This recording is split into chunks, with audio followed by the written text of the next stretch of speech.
Ladies and gentlemen, please join me in giving a very warm welcome to Mr. Andrew MacKinlay, Member of the British Houses of Parliament, to deliver his speech. We're grateful for all the hard work and support you have given us over the years, Mr. MacKinlay, and it is our pleasure to have you with us today. Welcome.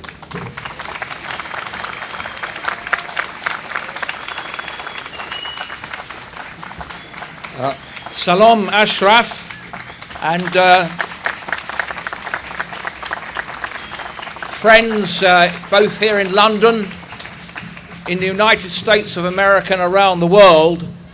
I, on behalf of parliamentary colleagues, I'm joined by a colleague from the House of Lords, the other House of the British Parliament, but we are mindful of the fact that at this very critical stage in the struggle, our friends who are being stolen from their colleagues in Ashraf, who are hostages in an Iraqi prison, require and are entitled to the support of members of parliaments around the free world. It's a test of our veracity and our determination to jealously safeguard freedom, not just in our own countries but worldwide, when we send a message to the United Kingdom government, to the government of the United States of America, and elsewhere around the world to the democracies, that the governments must not stand idly by and acquiesce, even by their silence, in a fundamental breach of both international law and Iraq's domestic law.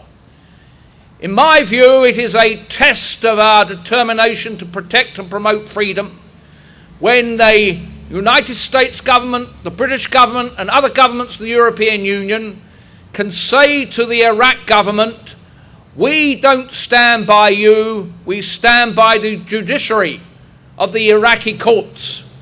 They have resolved that the hostages should be released, and the rule of law is something we need to jealously safeguard. And around the world, in this present year, United States, United Kingdom, European Union have deprecated despots who have ignored the brave decision of domestic courts.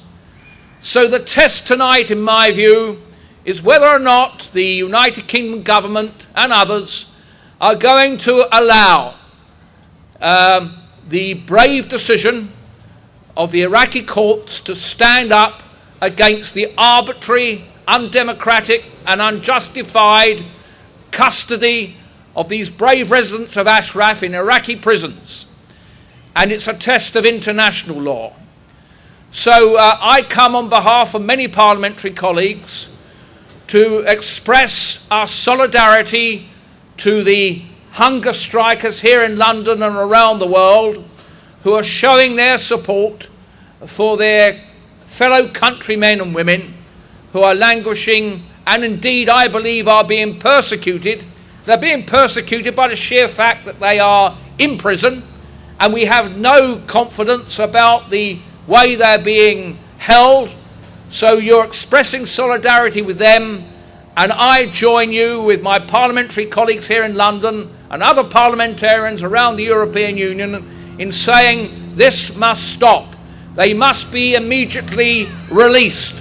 And the United Kingdom government, United States government, every minute which goes by when they are silent on this matter means that they are complicit with the crime of holding these people against their will and giving succor to an undemocratic government in Iraq, and most of all giving succor to the illegal, illicit, totally unrepresentative and persecuting regime in Tehran. And I'm critical of my own government for a whole variety of reasons. But it came home to me earlier this week when as a member of the Foreign Affairs Committee of the United Kingdom Parliament, I was sent a report by Foreign Secretary Miliband following our request as a committee to have a position statement of the Foreign Secretary on the position of Ashraf, and in 2 pages of typewritten work, there wasn't a single mention of the fact that there was worldwide support by means of a hunger strike in support of the hunger strikers seized and now incarcerated illegally in Iraqi prisons. There wasn't a word. And my colleagues have written to Miliband saying, if you knew about it, why didn't you disclose it? And if you didn't know about it, why didn't you know about it? Was it willful ignorance?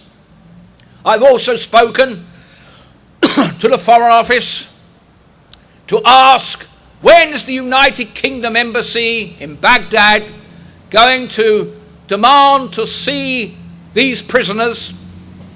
And when is the United Kingdom ambassador in Baghdad going to visit Ashraf?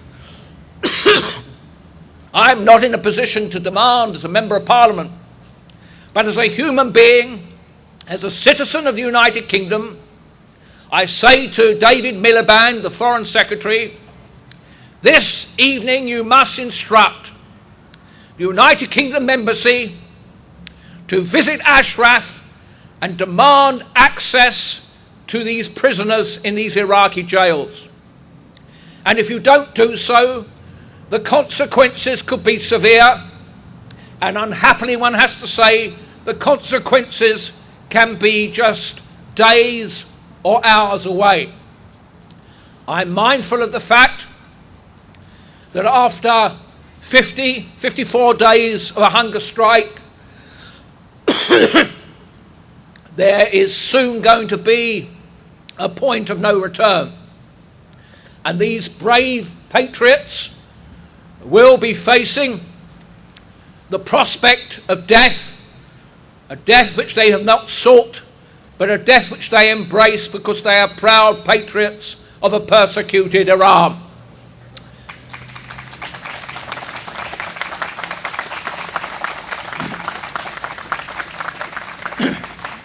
We also say to David Miliband, and for that matter, as we're outside the United States Embassy here in London, we say to Secretary of State Clinton, you will pay a heavy price. You will pay a heavy price if you buckle to the government, the weak, the insecure, and I have to say rather corrupt government in Baghdad, and most certainly you will strengthen the rotten regime in Tehran.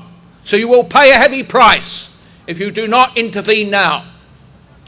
So, my friends, I'm very proud to join you here tonight. It's been some time since I've been able to address such a rally because of a variety of things which happened to me over the past 2 months. But I'm very pleased to be here tonight, and I hope that those who've attended here and those around the world who are joining in similar demonstrations, that we will be able to persuade our governments and the United States government to stand by the rule of law, to jealously safeguard and protect the obligations which they have under the Geneva Conventions, to look after these disarmed people kidnapped, seized, stolen from their colleagues and are languishing this night in an Iraqi prison. Stand by them and you strike out for freedom. The silent approach means you acquiesce by your silence in an illegal, cruel and probably fatal act. So the choice is yours tonight. But the people here and in countless other cities around the world are saying, this is where we stand. We stand by the brave people of Ashraf, whether they're in the Ashraf camp or facing martyrdom in Iraqi prisons. We demand their release tonight. We look forward to a further blow against the rotten regime in Tehran, and we would like our governments to join us.